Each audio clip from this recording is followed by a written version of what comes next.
The HAL method is used to treat low to medium-grade hemorrhoids. The A.M.I HAL Doppler system allows the hemorrhoidal arteries to be located precisely in each individual patient. Special Doppler ultrasound equipment is used for this purpose. The handle is equipped with 3 high-performance LEDs, which ensure the light is sufficiently bright at all times to allow the surgeon the best possible vision. A probe containing an integrated ultrasound sensor is attached to the handle. This sensor can also receive the Doppler signal, as well as measure the depth of the arteries. An outer sleeve is placed over the probe. The procedure is very simple. The surgeon works in the area contained by the ligation window.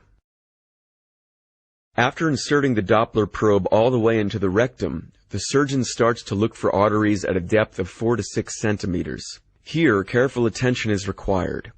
The handle with the probe attached is turned slowly until the first artery is detected and then held in this position. The depth of the artery can now be seen on the display. The strength of the Doppler signal indicates the center of the artery. Ligation can be carried out safely up to a depth of 8 millimeters. A 5/8 needle from AMI is placed into the needle holder and then inserted into the probe.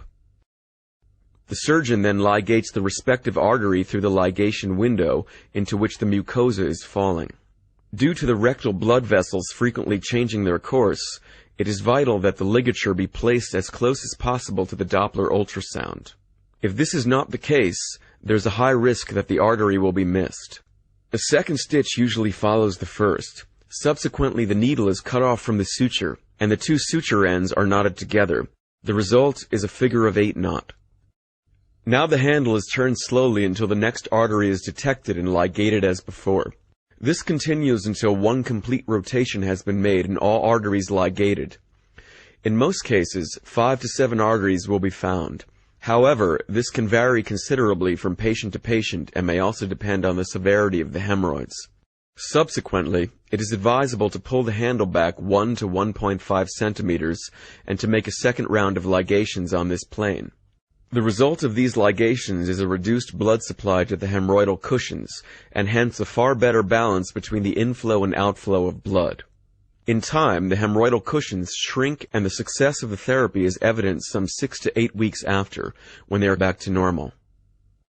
Because the method is based on the principle of reducing the arterial blood supply, HAL is extremely effective in relieving the symptoms of hemorrhoidal disease caused by excessive pressure in the arteries. Bleeding, itching, and pain are treated with great success, regardless of what degree of hemorrhoids.